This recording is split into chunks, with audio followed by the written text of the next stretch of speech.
I was pretty much afraid of everything, afraid of the world, afraid of speaking, you know, really, really shy kid. Music was a way to speak, as simple as that.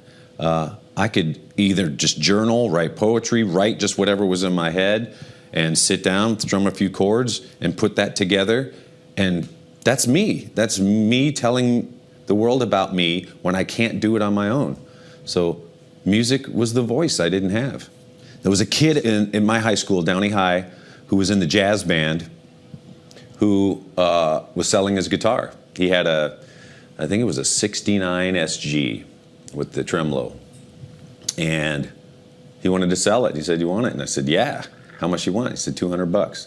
So I begged my mom and, you know, did chores, did whatever I could. And she said, yeah. She bought me my first real guitar.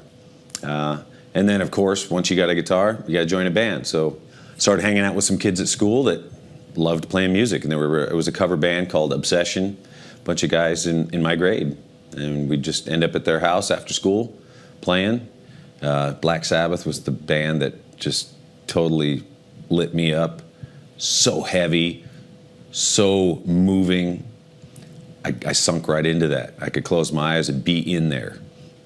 Me and a buddy growing up in school, John Zander was his name, we would try and top each other, you know, every day. Like, hey, look what I learned. And then, oh, well, look what I got. And like, oh, damn. And I'd go back and learn something else. And then he'd go, ah. So the great, you know, high school competition, you know, got us to another level, which was great.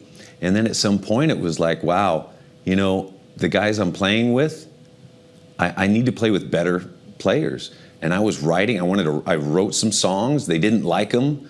They just wanted to play covers. And then I kind of decided, well, I got to start playing with other people. So right then I kind of knew that I was on a quest. I wanted to get better.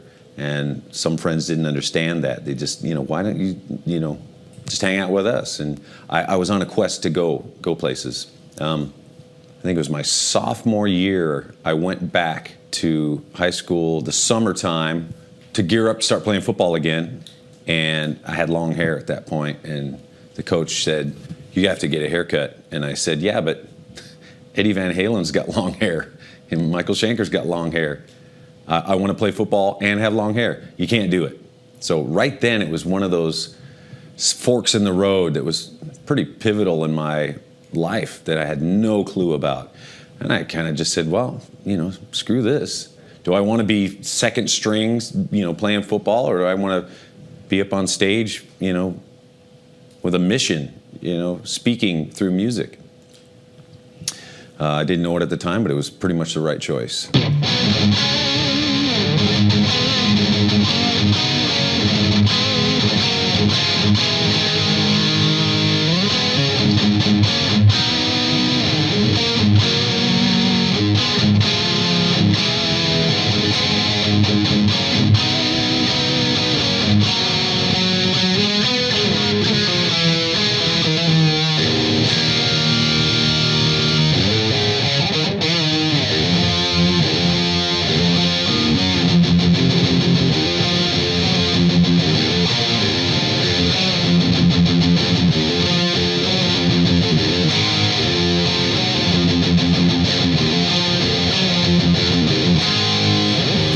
I don't think it really hit me until probably after high school, where I realized, wow, I got to start thinking about what I want to do.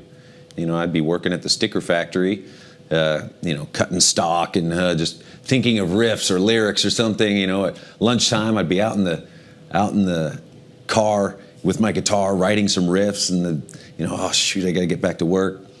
Then after work, you know, show the riffs that I had written, and you know, we did our first gig, and then it was kind of like, you know, I think I want to quit my job.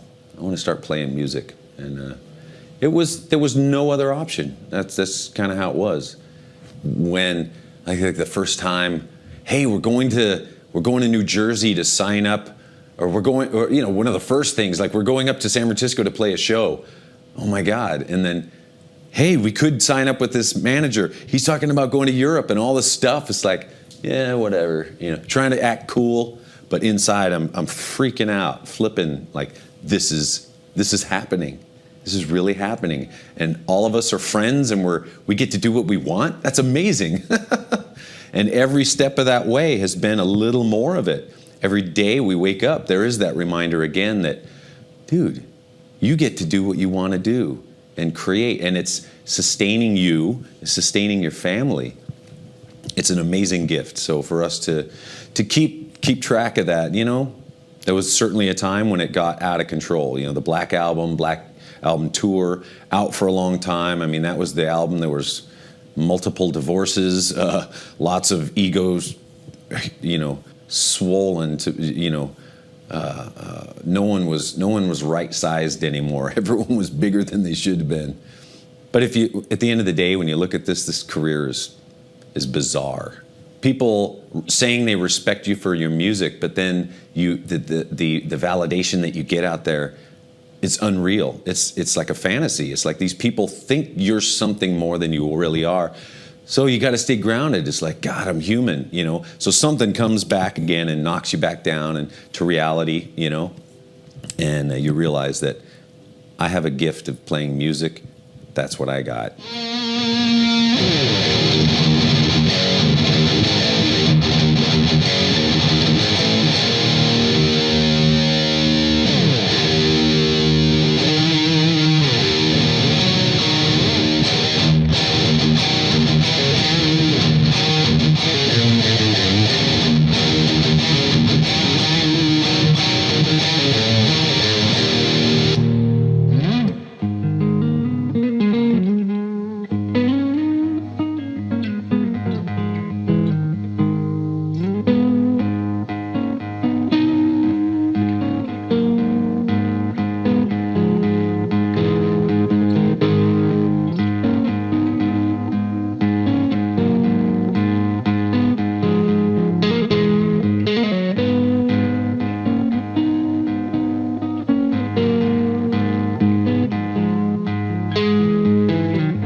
I think being on stage is a different hat. It's a different mindset. It's a different space. It's to me, time stops. There's no pain. It's like, you know, when artists talk about being in the zone, that is the zone. I could get in that zone even here, just sitting playing and forget you guys are here. Somehow the world goes away. Whether that's good or bad, it's difficult to come out of sometimes, but you know, that's the curse of it. But the blessing is there is that focus, and there is that sense of purpose, sense of being, sense of communication, sense of creation. That's a reason. That's a reason I'm here. There's times when I haven't played for a couple weeks, and my wife will say, "God, you're grumpy. Go play guitar." It's like, "Oh yeah," and I'll go and I'll play, and then, "Oh, I feel better now." It's just what it is. It's a part of me. It's like I gotta have it, you know. It's my coffee in the morning too, and it's my chill in the evening. The music just makes us do things that we normally wouldn't do. I mean, I'm not going to be jumping around here, you know, screaming in people's faces, you know, by the power of some riff coming out of this amp, you know. It's just kind of unfriendly, really. It's rude, downright rude. But that's what we get to do on stage. We get to express the music out of every pore, out of every part of us.